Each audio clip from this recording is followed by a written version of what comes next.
Salam budaya. Selamat datang di channel ini. Sebelum kita lanjut untuk menyaksikan video yang berikut ini, jangan lupa untuk like, komen, dan subscribe, serta aktifkan tombol lonceng notifikasinya.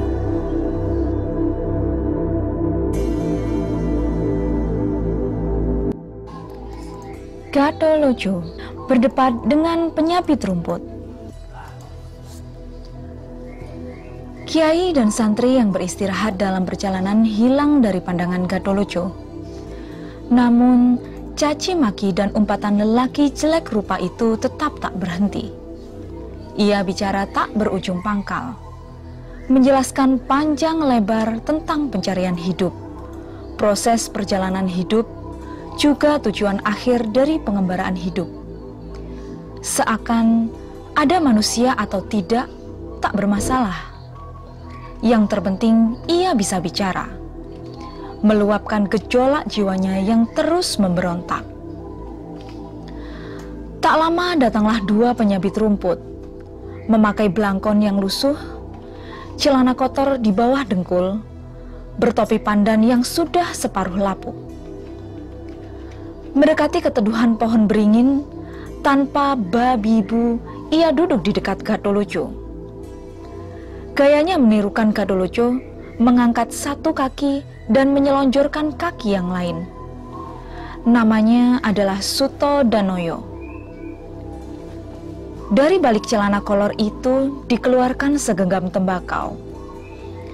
Diambilnya kelobot jagung, sambil berbicara tentang musim yang mulai berganti, mereka melinting rokok, membakar dan menghisapnya dalam-dalam.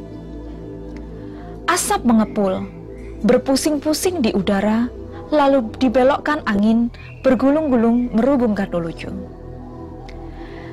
Kini Gatholoco yang terbatuk-batuk, ia mengumpat-ngumpat.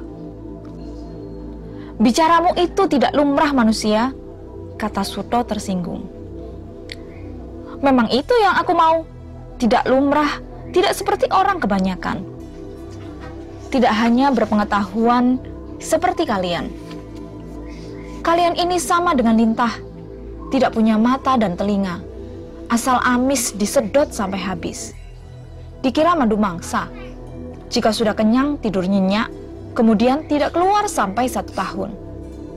Akibatnya salah paham, melahirkan kesembronoan, mengikuti kitab sengsara, mengikuti dalil tanpa hasil, hanya menghasilkan nikmat di lidah dan perasaan suka, tidak menyentuh hakikat nikmat dan rasa itu sendiri. Itu artinya sama dengan hidup tanpa mata. Matamu seperti mata bambu, tak berguna."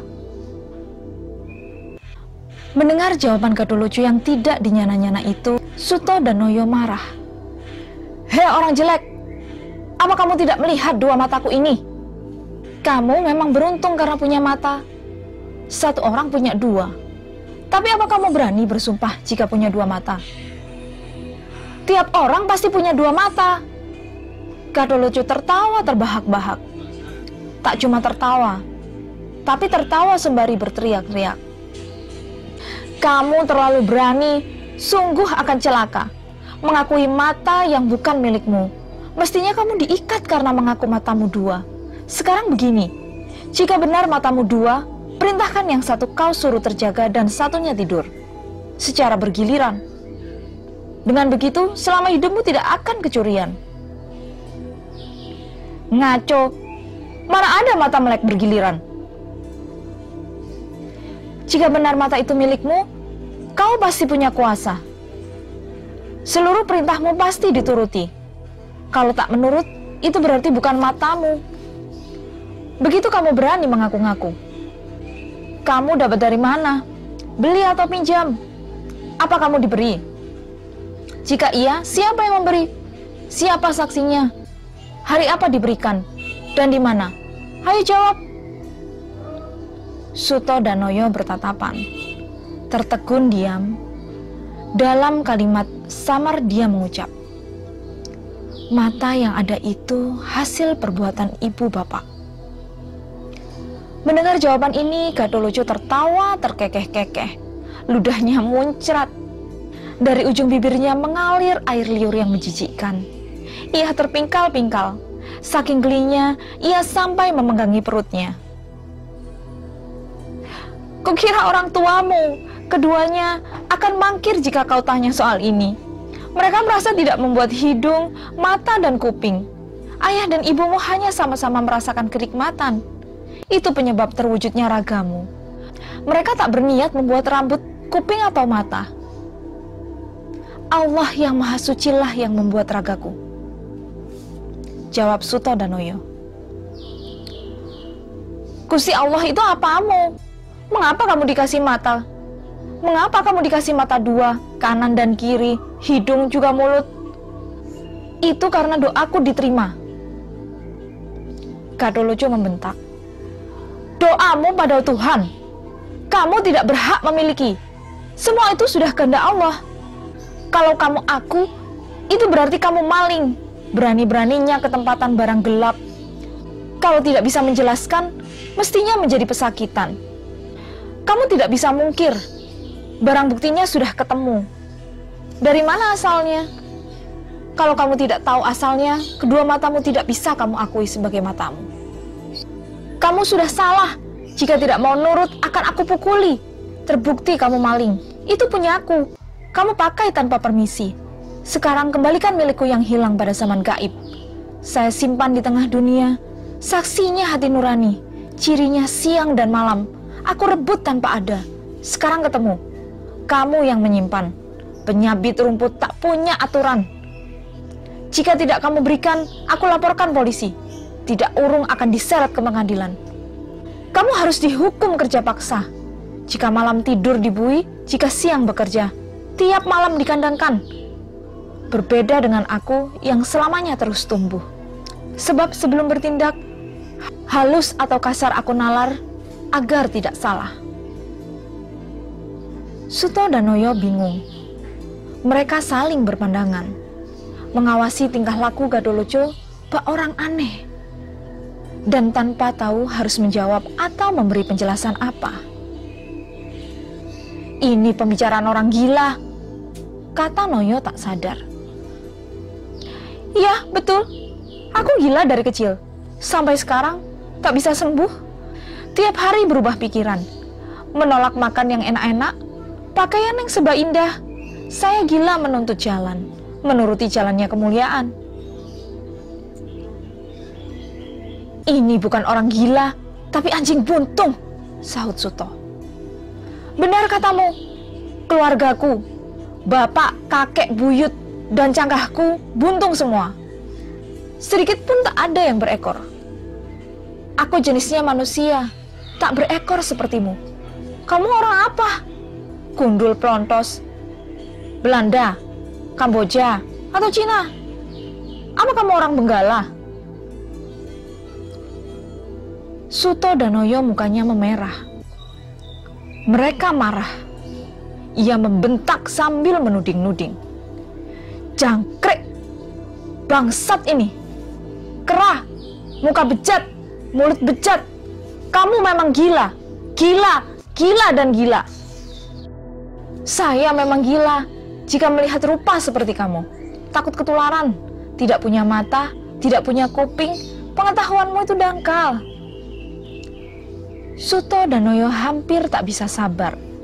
Ia dongkol bukan main. Kurang ajar. Kamu memang anak alasan, anak hutan, anak liar. Mudah-mudahan kamu cepat mati. Itu benar. Tidak salah. Bapak, ibu, kakek, buyut semua akan mati jika sudah sampai waktunya. Sungguh, semuanya aku kira akan pulang pada ajal. Entah kalau kau yang keluar dari arca besi, wujud tanpa nyawa, kau tidak punya budi. Aku terima semua mengumpatku. Kamu tunjukkan pada ibu, aku ini suci ketika lahir dari perempuan. Yang aku percaya hanya tetangga kanan kiri. Bapak ibu yang melahirkanku, itu yang kuhormati. Tapi batinku tidak berani bersumpah. Bapak ibu yang tahu kelahiranku. Sekarang kamu bisa menunjukkan bapak ibuku. Rumahku di mana, Siapa namanya, lebar sempitnya berapa milik orang tuaku.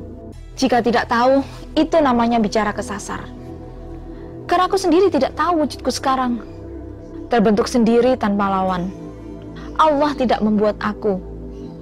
Adanya ragaku karena dibuat Hyang Agung. Ketika di alam dunia, ada di tengah bumi, dengan kamu ketika membuat ragamu. Sewindu dan setahun, 12 bulan, 7 hari, setiap hari pasaran, malam siang, 1 jam 60 menit, tidak kurang dan tidak lebih. Bukunya hanya 30. Ketika ragaku jadi, aku sudah berani menjalani. Sampai sekarang juga badanku bisa dirusak. Hidupku tahu setiap gerak-gerik badan. Rasulullah yang mengatur, karena aku kekasihnya. Sebagai pangeranku, terhadap semua sifat, menghidupkan masing-masing orang. Akulah ya Tuhan ya Muhammad. Kamu berani mengakui tanggal wujud dengan pangeran. Apa kuasamu itu? Kata Suto. Aku sendiri tidak punya kuasa apa-apa. Hanya tahu kelak akan hancur dengan pemberian dan kehendak yang maha suci. Sebab ragaku wujudnya sukma. Mengetahui Hyang Widi, bertindak menuruti kehendak Hyang, memberi petunjuk orang lain. Muhammad yang memiliki pembicaraan dan penglihatanku, pembau pendengaran. Sedang lisan dan diriku, semua itu kepunyaan Rasulullah. Aku tidak punya apa-apa, hanya merasa punya. Itu jika ada belas kasihan Hyang. Jika tidak ada belas kasihan Widi, kepunyaanku hanya sepi. Sepertinya sepi itu kosong. Tak ada apa-apa, seperti aku ketika belum ada. Tetap kosong, tidak terlihat satupun. Kamu mengaku wujudnya itu wujud sukma. Padahal ragamu bisa rusak, tidak abadi, sahut Noyo. Yang rusak itu bumi, terselubungi wujudku dan pangeran. Aku yang maha mulia tidak bisa rusak, yang abadi surga mulia. Kamu ini ngelantur, sungguh kerasukan setan, komentar Suto. Betul sekali katamu. Itu ketika aku belum berwujud, masih ada di alam samar. Sampai zaman sekarang pun, setan dalam diriku belum pisah dari raga. Artinya, setan itu putih, asalnya bibit sepasang. Wujudku dulu juga asalnya putih. Jika belum mengerti, itulah asalku. Pertama dari Bapak, sampai kehendak ilahi. Sesungguhnya aku berasal dari sperma putih. Kalau kamu, penyabit rumput, terjadi dari sperma hitam, buntu tanpa nalar. Mendengar itu, Suto membisiki Noyo, mengusulkan agar orang ini dibunuh saja. Sebab, jika ia masih tetap hidup, akibatnya akan merusak agama Rasulullah. Itu membahayakan agama. Tapi, ternyata bisik-bisik itu didengar Kadolucu. Ia pun menyahut sengit. Mau menusuk aku? Tusuklah. Sekali tusuk badan, kedua kamu tusuk terserah. Tapi aku berhutang apa padamu? Alasan apa kamu membunuh sesama? Jawab biar lega hatiku. Karena kamu merusak agama, kata Noyo. Agama tak bisa dirusak. Sudah ditakdirkan Hyang Widi, agama adalah agemaning aji. Namun kalau hanya dimasukkan lisan, itu yang sanggup merusak agama. Sama dengan jika makan dimasukkan dubur, itu tetap nama manusia yang merusak agama. Agama itu bebas, sesuka orang hidup. Biar agama Cina, jika tulus lahir batin, sungguh akan diterima. Jadi kalau begitu, guru yang mengajari agamamu itu salah. Itu agama kafir. Agamaku yang suci, yaitu agama rasa. Kalau ingin tahu agama rasa, yaitu agama yang menuruti perasaan yang dirasakan di hati. Rasa badan dan lisan, itu semua aku turuti. Rasanya manis gurih, pedas, asin, masam dan kecut, pahit dan getir. Semua. Jika kamu tak tahu yang kumaksud, pantas kamu tak punya budi. Nama tidak, apalagi rasa. Tak tahu makna yang diucap, tak tahu tujuan yang diharap. Makanya kamu belum selesai Kadolojo membeberkan umpatannya, Sutodanoyo beringsut. Ia segera pergi tanpa pamit, menggerutu dalam hati. Amit-amit Japang bayi, selama hidup mudah-mudahan jangan pernah bertemu dengan orang yang tak tahu aturan seperti ini. Dalam mimpi aku benci, jika bertemu aku akan menghindar.